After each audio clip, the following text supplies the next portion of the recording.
Seasonal downtime can be financially detrimental for a first-generational small farm such as ourselves.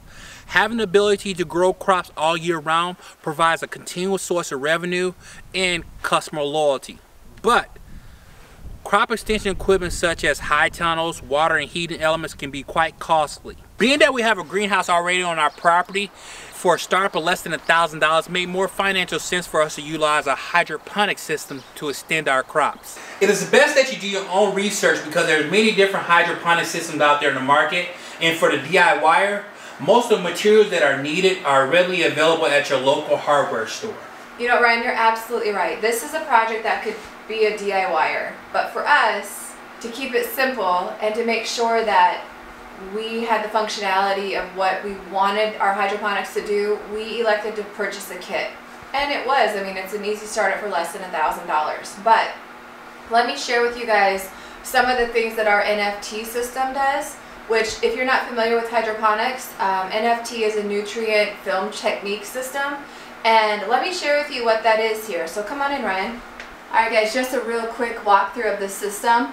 This is the reservoir. It houses the water and the nutrients for the plants. It essentially just pumps the nutrients and water up through the piping and through these channels here. These 4 channels here, the nutrients and the water will be pumped through and will house our lettuce, our kale, our arugula, and our spinach.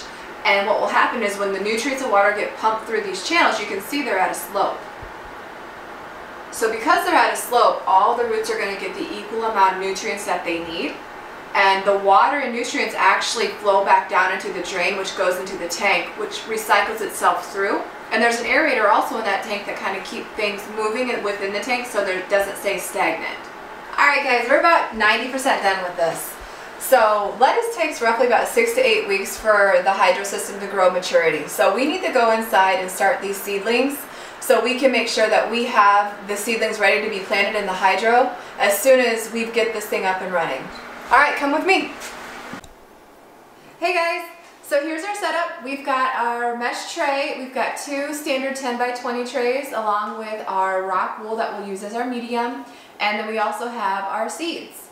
So I've done quite a bit of research on the hydroponic system for us, and I will be taking lead on this. I would love to hear any suggestions or pointers that you may have. Please drop them in the comments. As you know, I am a newbie on all of this stuff, and I would love to have any type of suggestion that you could possibly give me to be successful in this. So let's go ahead and talk a little bit about the medium. So this right here is the rock wool. This is made of basalt and chalk. It's an intertwined almost, they intertwine it, grind it down almost like a cotton candy, and then they kind of intertwine it together. And we chose this medium because it actually is almost one of those types of mediums that's fail-safe. It's airy enough where it doesn't allow you to really overwater the seedlings, which is good for me. However, there are other different types of medium like your clay pellets, your rice hull, your cocoa core, that we will also be experimenting with. We will be getting into a Dutch bucket system here in the near future that you guys are going to see me plant some tomatoes today, and it's going to be for our Dutch bucket system, which we're pretty excited for, and I believe we're going to give clay pellets a try in our Dutch bucket system. So make sure you stay tuned for that. We also are going to be doing microgreens, which I'm really excited for. So we're going to be sharing that with you guys, so please make sure you stay up to date on that and hit that notification button for us, okay? So let's go ahead and let's jump into this. Let me go ahead and show you the seeds that we'll be planting. So we're going to be doing a super sauce hybrid tomato for our Dutch bucket system. We're going to be doing kale for our hydro system. We're going to be doing lettuce. It's a black seeded lettuce. We're going to be doing that for our hydro. We're also going to be doing spinach for our hydro system. And then we're going to do cherry tomatoes for our Dutch bucket system. We're also going to give a try of cucumbers for our Dutch bucket system, along with some Roma, which is a container variety that's going to be part of our Dutch bucket system.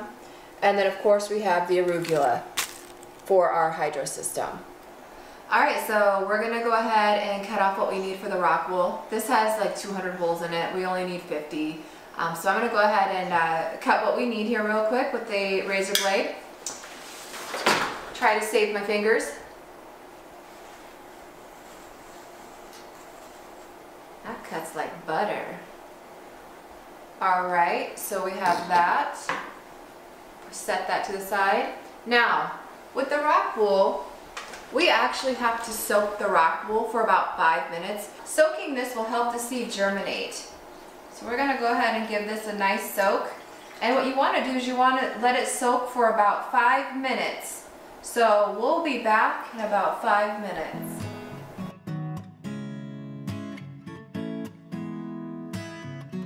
Alright, so it's been 5 minutes here. So what we're going to do is take this mesh tray, it's perforated at the bottom here. We're going to go ahead and stick it in this 10 by 20 standard tray. It's going to allow for any excess water to drip off at the bottom there, and then of course if the rock wool is absorbing of any of the moisture for the roots, it can do that as well. So what I'll do here is I'm going to drop this bad boy right in here, and then I am going to discard this tray here. I'm just going to set it to the side real quick.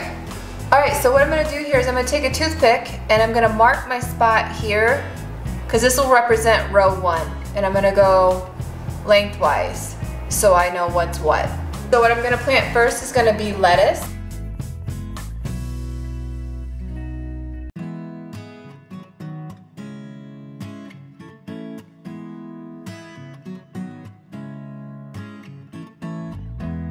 I did carrot, folks, because it's having such a hard time.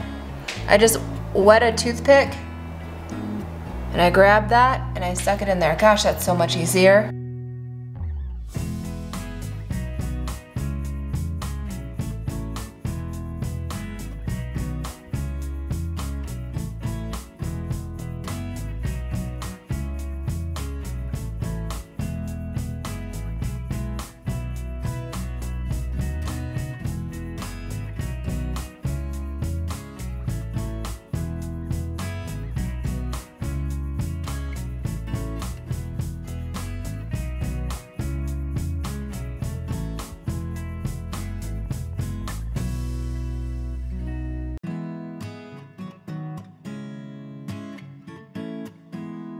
Alright, so we've got everything planted, and the next thing to do is to get it covered up. So we unfortunately do not have a blackout lid, but we do have a 10 by 20 standard tray that we're going to use. And so we'll just cover it up, and then we'll put a towel over it. This will help it germinate. And we're going to cover this for about 2 days, and then we'll come back and check it. What we'll also do is give you a progress updates through shorts, so keep an eye out for those on the germination process and the next steps. Alright guys, this is pretty much the end of the video. As Jamie said, we're going to cover this up for a couple of days and let it germinate. This is her brainchild, so she's going to be taking lead on this. So make sure you guys drop some comments below so you guys can give us some input on how we should be proceeding with this hydroponic thing, because it's all new to us. Yeah. As always, make sure that you like, share, hit that bell notification, tell a million friends or two, and we'll catch you guys on the next one. Peace. Bye guys.